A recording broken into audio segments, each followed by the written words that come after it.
Good afternoon, students. Veracity Junior College.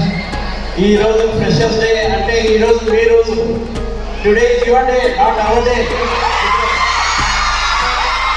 ఈ రోజు మీరు అందరూ ఎంజాయ్ చేసే మూడ్లో ఉన్నారు. ఎట్లన్నా ఎవ్రీ డే రేపు నుంచి రోజు లెక్చర్ వినాలి, రోజు స్కూల్కి వెళ్ళాలి, కాలేజ్కి వెళ్ళాలి. ఇది ఎవ్రీడే ఉన్నది.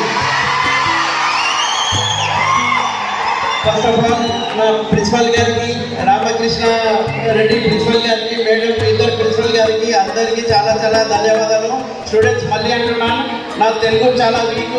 మీకు ఏమన్నా ఒకవేళ మిస్టేక్స్ వస్తే కూడా మీరు అడ్జస్ట్ చేసుకోవాలి. ముందే చెప్తున్నాను, నేను మీ లెక్కనే స్టూడెంట్ ఉన్నాను.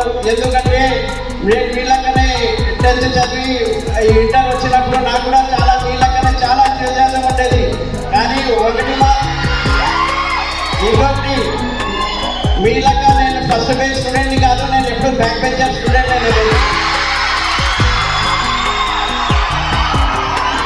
నేను ఎప్పుడు టీచర్ లెక్చర్ పొద్దున్న నుంచి సాయంత్రం వరకు నాకు లెక్చర్ ఇచ్చినే ఉండేవాళ్ళు, ఎప్పుడు వింటూనే ఉండేవాడిని నేను. కానీ ఒకటి మాత్రం నిజం, కానీ ఒక డిసిప్లిన్ స్టూడెంట్ ఉండేవాడిని.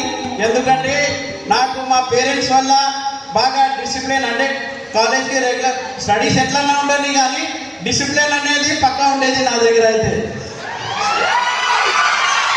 ఒకటి మాత్రం చెప్పాలి స్టూడెంట్, మనం ఎంత చదవాలో లైఫ్లో అట్లానే మనం ఎంజాయ్ కూడా చేయాలి. ఎందుకంటే మళ్ళీ మనకు ఇది ఏమంటే ఈ కాలం మళ్ళీ రాదు. ఎందుకంటే మళ్ళీ కాలేజ్ లైఫ్ కానీ మాకు స్కూల్ ఫ్రెండ్స్ కానీ ఎప్పుడు మళ్ళీ, ఎందుకంటే ఒక్కసారి మనకి ఇంటర్ అయిపోతే మళ్ళీ మన స్టడీస్ అయిపోతే మళ్ళీ ఎప్పుడు మన ఫ్రెండ్స్ ఎప్పుడు కలవరు. వాళ్ళు ఎక్కడ ఉంటారు, మేము ఎక్కడ ఉంటాం. ఇప్పుడు ఏమంటే మనం ఏదో ఫేస్బుక్ వల్ల ఇన్స్టాగ్రామ్ వల్ల మళ్ళీ కలుసుకుంటున్నాం. కానీ మేము ఎప్పుడో 10 years తర్వాత 15 years తర్వాత కలుసుకునే వాళ్ళం. ఇప్పుడు అయితే మనం ఇన్సిడెంట్ కలుసుకుంటున్నాం. దానికోసం ఒకటే చెప్తున్నాం స్టూడెంట్, అట్లానే చదవాలి, అట్లానే ఎంజాయ్ కూడా చేయాలి.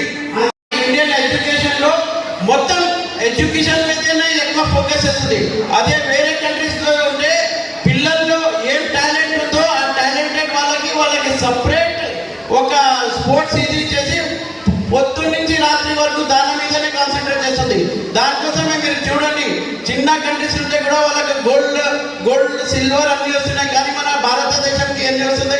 మహా అంటే 1 లేకపోతే 2 సిల్వర్ మెడల్, లేకపోతే 4 బ్రాంజ్ మెడల్ వస్తుంది.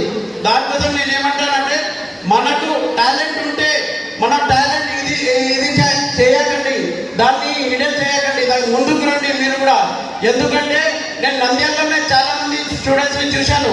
చాలా మంది హాకీలో కానీ, స్కిప్పింగ్ లో కానీ, మన బాక్సింగ్ లో కానీ, రెస్లింగ్ లో కానీ చాలా మంది నేషనల్ ఆడుతున్నారు, ఇంటర్నేషనల్ ఆడుతున్నారు.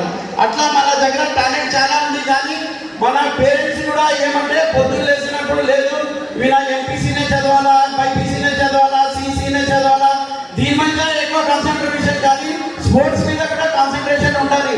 ఎందుకంటే ఈ కాలం మీరు చూస్తున్నారు, ఇది ఒక కేస్ స్టడీ జరిగింది. దాని కేస్ స్టడీ గురించే చెప్తున్నాను. ఇంకొకటి స్టూడెంట్స్ మీకు ఒక చిన్న ఎగ్జాంపుల్ చెప్తాను. నేను ఎక్కువ లెక్చర్ కూడా ఇవ్వలేదు, ఎందుకంటే ఈరోజు మీరు ఏదో లెక్చర్ వినే మూడ్లో కూడా లేదు. ఈరోజు మీరు ఎంజాయ్ చేసే మూడ్లో ఉన్నారు. దానికోసం అంటే నాతో రియల్ ఇన్సిడెంట్ జరిగిన మీకు ఒకటి చెప్తాను. అంటే నా ఫ్రెండే, ఆయన కూడా ఏమంటే నేను ఆయన కలిసే చదివాను, ఇంటర్ కానీ డిగ్రీ కానీ.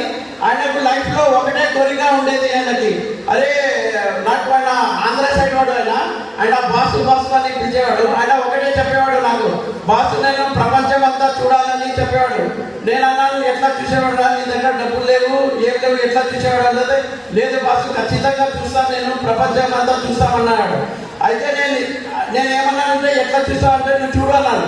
కరెక్ట్ 3 years తర్వాత, నేను అసలు అనుకోలేదు ఆయన 3 years తర్వాత ఖచ్చితంగా ఆయన ఆ కోర్స్ చదివినాడు. ఏమంటే మన ఏరోనాటికల్ ఇంజనీరింగ్ చదివి క్యాబిన్ క్రూ అయినాడు. క్యాబిన్ క్రూ అంటే మన ఫ్లైట్ లో ఉంటారు కదా అటెండర్, అది చదివి ఆయన మొత్తం ప్రపంచం తిరిగి రిజల్ట్ చేశాడు. అంటే నేను ఏమంటున్నా అంటే ఆ పట్టుదల ఉండాలి.